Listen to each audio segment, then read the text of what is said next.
बेटा हम पढ़ने वाले हैं 10th का चैप्टर 2, क्लास 10th का चैप्टर 2 बहुपद। बहुपद को बेटा इंग्लिश में हम कहते हैं पॉलिनोमियल। क्या कहते हैं बेटा? पॉलिनोमियल। पॉलिनोमियल की कंडीशंस देखो, ये रहा बेटा, देखो पॉलिनोमियल, देखो ये रहा बेटा, क्या है? पॉलिनोमियल्स। पॉलिनोमियल्स की कंडीशन देखो जरा बेटा। पॉलिनोमियल बहुपद का मतलब है जिसमें एक से ज़्यादा पद हों, एक से ज़्यादा पद हों, स्टेप्स हों, ठीक है। तो ये होता है बेटा जैसे पी एक्स मतलब बहुपद को ऐसे बोलते हैं 2x की पावर 8 3x की पावर 4 प्लस 2x की पावर 1 माइनस 4। ठीक बेटा, बहुपद में एक चीज़ याद रखना, देखो यहाँ पर क्या है, पावर कभी भी नेगेटिव नहीं होगी, माइनस में नहीं होगी, हमेशा याद रखना। पावर कभी भी नेगेटिव नहीं होगी। जैसे मानो एक बहुपद में लिख दूँ x की क्यूब प्लस 3x का square plus 2x minus 1 minus 4। बताओ ये बहुपद है या नहीं? ये नहीं है। क्यों बेटा? x की पावर क्या है? -1, और ये कभी भी अलाउड नहीं है, बहुपद में अलाउड नहीं है। अच्छा बेटा, एक चीज़ और देखो जरा, मैंने पहले भी कई बार बताया, फिर बता रहा हूँ बेटा। एक होता है कांस्टेंट, एक होता है वेरिएबल, ठीक है, उसको बोलते हैं अचर, और एक होता है वेरिएबल, जिसे चर बोलते हैं। ठीक, अचर का मतलब है जो ना बदले, जो चेंज ना हो, और वेरिएबल क्या है? जो चेंज हो जाए। बात खत्म। यही दो चीजें हैं।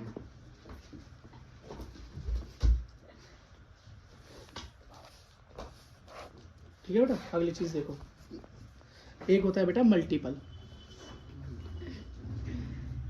इसे बोलते हैं गुणांक। अभी बस लिखते रहो, फिर देखो समझाता हूँ, ठीक है। एक होती है बेटा पावर या डिग्री, ठीक है, पावर या डिग्री, ठीक है। इसे बेटा हिंदी में कहते हैं घात। ठीक है, अब समझाता हूँ क्या क्या है। ये देखो, ये बेटा एक पॉलिनोमियल है, ठीक है। क्या है? ऊपर एक पॉलिनोमियल है, दिखाई दे रहा है बेटा। ये एक छोटा पॉलिनोमियल लिख लेता हूँ, यहाँ पे लिख लेता हूँ 2x plus 3 2x square plus 3x plus 4 is equals to 0। ये लिख लिया मैंने, मान लो, ठीक।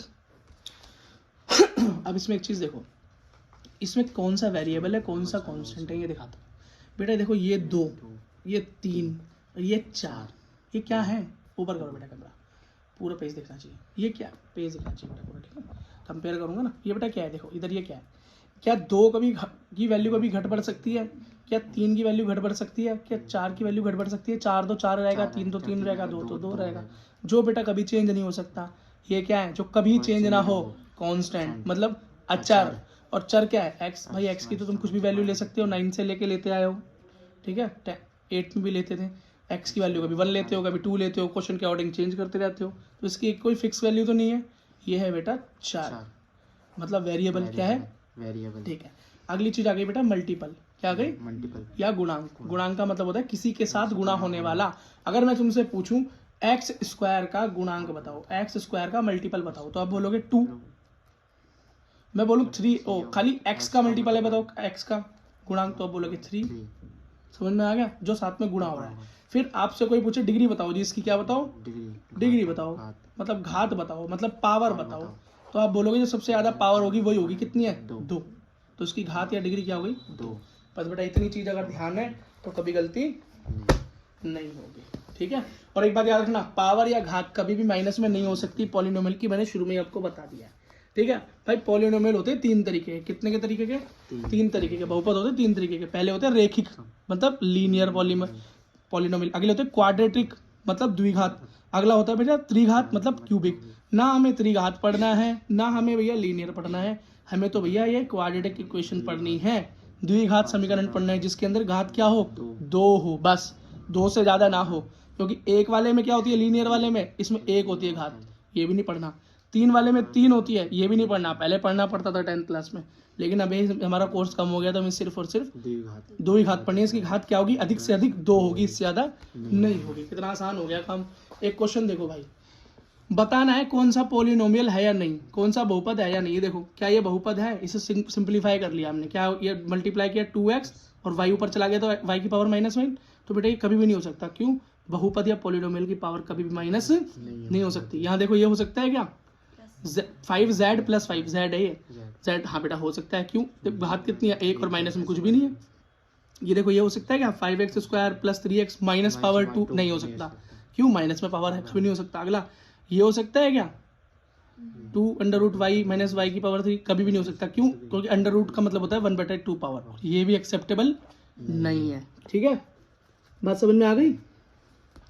ठीक है, अगली चीज देखें बेटा, मूल।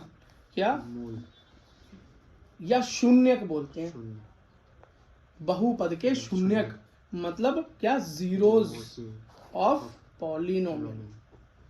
पॉलिनोमियल के जीरो निकालो भैया। जीरो निकालने का मतलब होता है, ये देखो, अगर किसी पॉलिनोमियल के अंदर हम मतलब ये चर पद जो होते हैं, वेरिएबल जो होते हैं, इनकी कोई ऐसी वैल्यू डाल दूं कि आंसर निकलकर जीरो आ जाए, वहीं वह बेटा जीरो ऑफ पॉलिनोमियल्स निकल जाते हैं। जैसे कि एक ये दे रखा है पॉलिनोमियल 2x स्क्वायर माइनस 2, इसके अंदर मैंने x की पावर अगर 1 रख दी तो बेटा देखो क्या आया, 2x स्क्वायर 1 का स्क्वायर होता है 1, 2 into 1 minus 2, 2 minus 2 equals to 0 आ गया।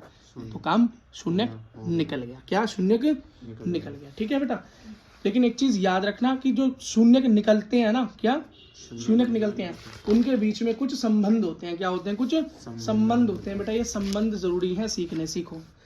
मान लो किसी बहुपद के दो शून्यक हैं, पहले को अल्फा बोलूं, दूसरे को बीटा बोलूं। अब बोलोगे अल्फा और बीटा ही क्यों बोले, भैया आपने किताब वाले से पूछी है, क्योंकि अल्फा और बीटा के रूप में ही आपको ये बेटा फॉर्मूले दिए हुए हैं, तो आपको अल्फा और बीटा ही याद करना होगा। तो दो शून्यक दे रखे हैं, अल्फा एंड बीटा। ये रहा जी बहुपद A X square plus B X plus C. ये क्या है जी, यही है बेटा जनरल फॉर्म। क्या है बहुपद की general form, A X square B X plus C. और कौन सा बहुपद, द्विघात बहुपद, मतलब क्वाड्रेटिक पॉलिनोमियल, जिसकी पावर अधिक से अधिक 2 हो सकती है और हो नहीं सकती, और इसके अलावा तुम्हें कुछ और मिलने वाला भी नहीं है। ठीक, तो बेटा इनका रिलेशन क्या होगा, अगर इसके हमने दो शून्य निकाले हैं तो इसके शून्यकों का रिलेशन होगा अल्फा प्लस बीटा। अगर दोनों का योग निकालें, शून्यकों का योग निकालें, क्या निकालें, योग निकालें, प्लस करें तो बेटा सम ऑफ जीरोस क्या होगा, वो होगा माइनस बी बटे ए। और उन दोनों का गुणांक क्या होगा, मतलब मल्टीपल ऑफ देयर जीरोस क्या होगा बेटा, ये हमेशा होगा c अपॉन ए के बराबर। और इसे याद रखना, A X square plus B X plus C. ठीक है, ये याद रखोगे तो किसी भी बहुपद के अंदर पता लगा पाओगे ए क्या है, बी क्या है और सी क्या है, और उन दोनों के बीच में किस तरीके से रिलेशन निकालने हैं। बात समझ में आ गया बेटा। एक क्वेश्चन सॉल्व कर लेते हैं फिर, अगर समझ में आई गई है इतनी तो। क्वेश्चन है देखो, एक क्वेश्चन है, बहुपद है x square plus 7x plus 10। बेटा इसको हम गुणनखंड विधि द्वारा करेंगे, जो हम पिछला पढ़ के आए हैं अपनी रिवीजन क्लास में, कि बीच वाले नंबर को हम इस तरीके से तोड़ें कि हमारा ये जो साइन है ये भी चेंज ना हो, और बेटा कॉमन इस तरीके से बनाए कि वो इसके साथ और इसके साथ कॉमन निकलकर आ सके, समान निकलकर आ सके।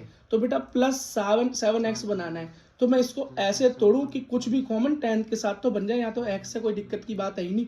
तो अगर मैं इसका ये बनाऊं प्लस क्या बना दूं, इसको बोलो 2x प्लस 5x बना दूं, तो बढ़िया है ना।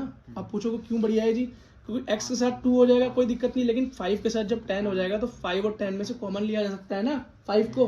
ठीक है बेटा, तो एक्स स्क्वायर प्लस 2x में कॉमन क्या हो सकता है, x, तो एक्स स्क्वायर में से x कॉमन गया, बचा x प्लस 2x, तो 2 रह गया अंदर, और यहाँ मैंने 5 कॉमन ले लिया तो अंदर रह गया x प्लस 5, 5 दूनी 10 होता है तो 2 रह गया। अब बेटा जो दो कॉमन बनते हैं उनको एक ही बार लिखो, और जो बाहर होते हैं उनको एक साथ लिख दो। ये होता है बेटा तरीका।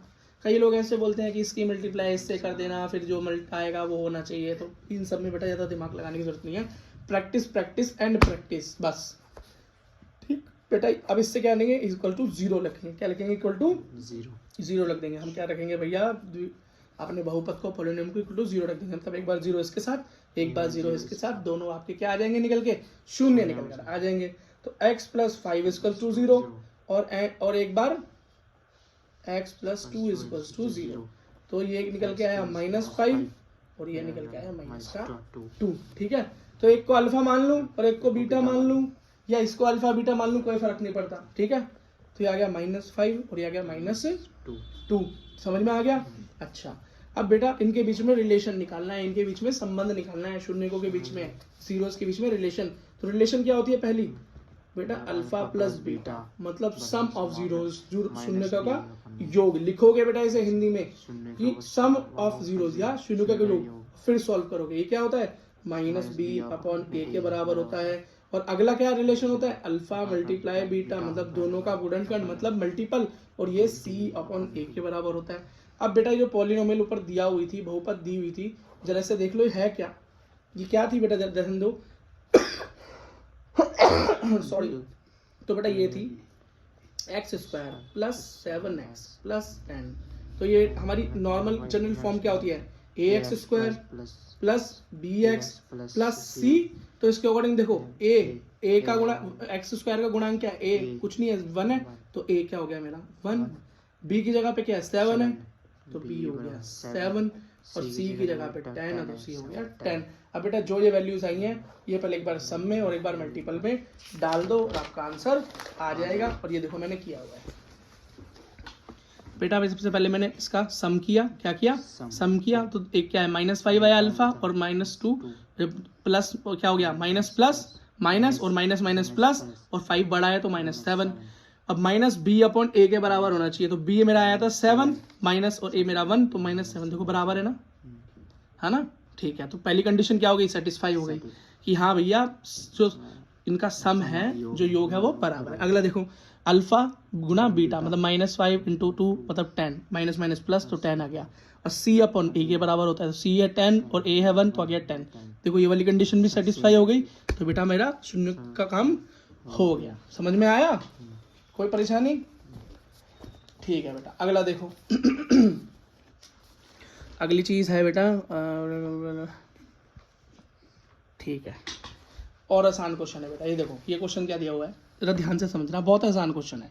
इसने दिया हुआ है कि मान लो अल्फा एंड बीटा इस बहुपद के शून्य को दे रखे हैं, तो बताओ 1 बटे अल्फा प्लस 1 बटे बीटा -2 गुना अल्फा गुना बीटा निकालना है।